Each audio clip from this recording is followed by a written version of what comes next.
तिरंगा अभियान को लेकर नगर परिषद से निकाली बांका शहर में जन जागरूकता रैली।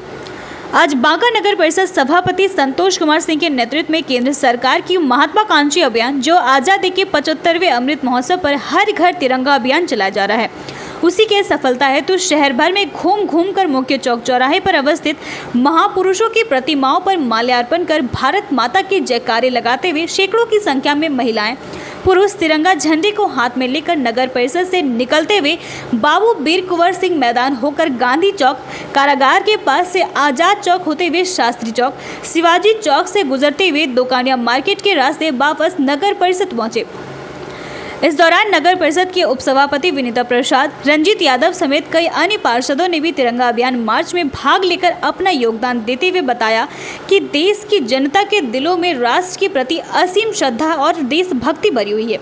इसी भावना की जागृति के उद्देश्य से शहर के सभी घरों में तिरंगा लगाने का आह्वान किया गया है ताकि एक और वैश्विक कीर्तिमान की स्थापना की जा सके। सर, ये तिरंगा के साथ आप लोग शहर के सड़कों पर निकले हैं, इसका उद्देश्य क्या है?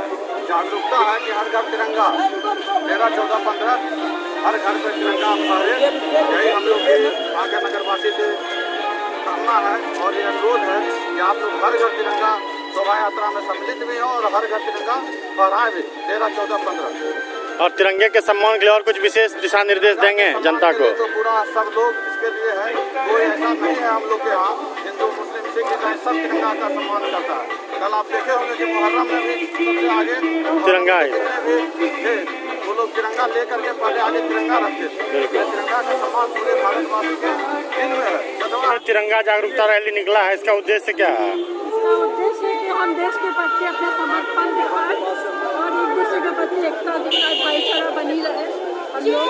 और हम ये चाहेंगे कि अमृत महोत्सव से जो तिरंगा यात्रा शुरू हुआ है वो हर साल हो, ताकि हम लोग ये अपने देश के प्रति हम लोग दिखा सकें कि हम लोग देश के प्रति कितना समर्पित है, एक दूसरे के साथ एकता बना के चलें।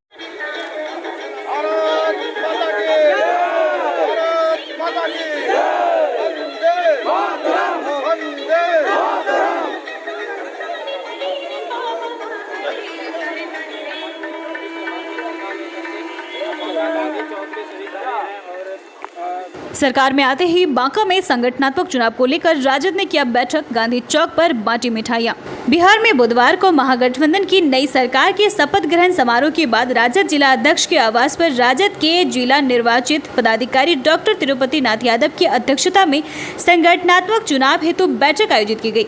बैठक का संचालन कर रहे जिला अध्यक्ष अर्जुन ठाकुर ने बिहार में जनता की जीत पर सबको बधाई दी तथा पार्टी के कार्यकर्ता को भी बधाई देते हुए मिलने वाली नई जिम्मेदारियों को बखूबी निर्वहन करने की बात कही ताकि आम जनता के कष्ट को कम किया जा सके। बैठक की अध्यक्षता कर रहे राजद के प्रदेश सचिव सह जिला प्रभारी डॉक्टर तिरुपति नाथ यादव ने कहा कि संगठनात्मक चुनाव से पूर्व उनके स्वरूप और प्रत्येक प्रखंड में BRO और ABRO की नियुक्ति पर चर्चा की गई। 16 अगस्त से संगठन के हर एक प्रकोष्ठों के पदों पर निर्धारित तिथि में चुनाव प्रक्रिया संपन्न करानी है तथा सदस्यता अभियान को जो भी कागजात अब तक पूरे नहीं हुए हैं उसकी जानकारी भी जिला अध्यक्ष से ली गई। संगठन को जिला भर में प्रखंड से लेकर पंचायत और बूथ स्तर पर कार्यकर्ताओं को इसके मजबूती के लिए संकल्पित और प्रेरित करना है। बैठक में मोहम्मद जुम्मन शेख, जफरुल हुदा, जिला महासचिव मिठन यादव, अबुल हासिम, जिला उपाध्यक्ष अनिरुद्ध यादव, विशाल यादव, सैनिक प्रकोष्ठ के जिला अध्यक्ष संजीव कुशवाहा, नरेंद्र यादव, राजहंस पंडित, हरिहर यादव, अकील रजक, हीरा बाबू, पवन यादव, मनोज यादव, विष्णुदेव ठाकुर समेत कई अन्य युवा कार्यकर्ताओं की मौजूदगी रही। गांधी चौक पर मनाया जश्न, बांटी मिठाइयां। बैठक समाप्ति के बाद राजद के सत्ता वापसी की खुशी में महागठबंधन के अन्य घटक दलों के कार्यकर्ताओं संग शहर के गांधी चौक पर एकत्रित होकर एक दूसरे को अबीर गुलाल लगाए और खुशियों का इजहार करते हुए नारे भी लगाए। इस दौरान सबों ने एक दूसरे को मिठाइयां खिलाकर खुशियां बांटी तथा राहगीरों का भी मुंह मीठा कराया गया। देखिए, ये 2020 विधानसभा चुनाव की बात करें तो हम लोगों को 1,56,00,000 वोट आया था और मात्र 12,000 वोट हम लोग एनडीए से पीछे थे। लेकिन जब बोचहा उपचुनाव का हुआ विधानसभा का तो 40,000 वोटों से हम लोगों ने जीत दर्ज किया है। तो कुल मिला के बिहार की जितनी जनता है उसमें बहुमत हम लोगों की ही है। लेकिन चूंकि बिहार और केंद्र में सत्ता में एनडीए के लोग थे तो उन्होंने बेईमानी करके, जो आप लोगों के सामने है कि किस तरह से 10 सीट से ज़्यादा बेईमानी करके और वो लोग सत्ता में काबिज हो गए थे। लेकिन अंततः जो जनता की, बिहार की जनता की चाहत थी, जो सरकार को देखना चाहती थी, अंततः उसकी सच्चाई की जीत हुई और हम लोगों को सत्ता में वापसी करने का अवसर मिला। अच्छा, सत्ता में आने के 2 दिन पहले राज्यव्यापी कार्यक्रम प्रतिरोध मार्च निकाला गया था राजद और सहयोगी दलों की तरफ से। उसमें कई सारे मुद्दों पर चर्चा किया गया था, महंगाई, बेरोजगारी, भ्रष्टाचार आदि पर। तो क्या लगता है कि आपकी सरकार आ गई है, कैसे लगाम लगाएंगे इस पर? देखिए, जो मुद्दा केंद्र सरकार से जुड़ा हुआ है उसके लिए हम लोगों की लड़ाई जारी रहेगी, और जो मुद्दा बिहार सरकार का है तो उसमें हम लोग सरकार में स्वतः आ गए हैं, तो उस पर लगाम लगाने का हर संभव प्रयास होगा। निश्चित रूप से उस पर हम लोग लगाम लगाने का काम करेंगे। बांका जिलों में जो है बालू चोरी का एक बहुत बड़ा मुद्दा है, जो प्राकृतिक संसाधन है उसका जो है दोहन शोषण चल रहा है, और इस पर जो है आए दिन पुलिस से लेकर पत्रकारों तक पर बालू माफियाओं द्वारा हमला किया जा रहा है। क्या कहना चाहेंगे? देखिए, पूर्व की सरकार में जो हो रहा था, अब आज तो हमारे आदरणीय नेता तेजस्वी यादव जी, नीतीश कुमार जी शपथ ग्रहण करेंगे। उसके बाद जो विधानसभा में विश्वास मत हासिल करने के बाद जो नई कैबिनेट का गठन होगा, उसके बाद इन सारे मुद्दों पर सरकार के स्तर से लगाम लगाने का काम किया जाएगा। शराबबंदी में भी कुछ बात होने की सरकार है या फिर वो आने वाले कैबिनेट के बैठक में तय होगा। उस पर क्या पुनर्विचार होगा या संशोधन होगा, क्या होगा,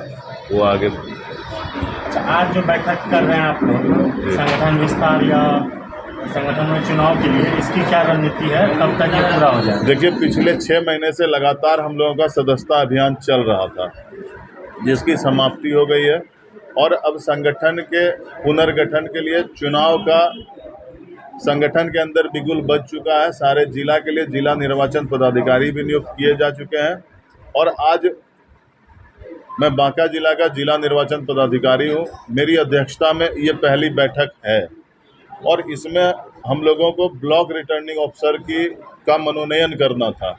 लेकिन जो सदस्यता अभियान चला आ रहा था पिछले 6 महीने से, सदस्यता अभियान ऐसे पूरे 3 साल तक हम लोगों का चलता है। लेकिन अभी चुनाव के पूर्व जो लोग एक्टिव मेंबर बनते हैं, वो संगठन के चुनाव में वोटर बनते हैं, जो निचले स्तर से वोट देने का काम करते हैं।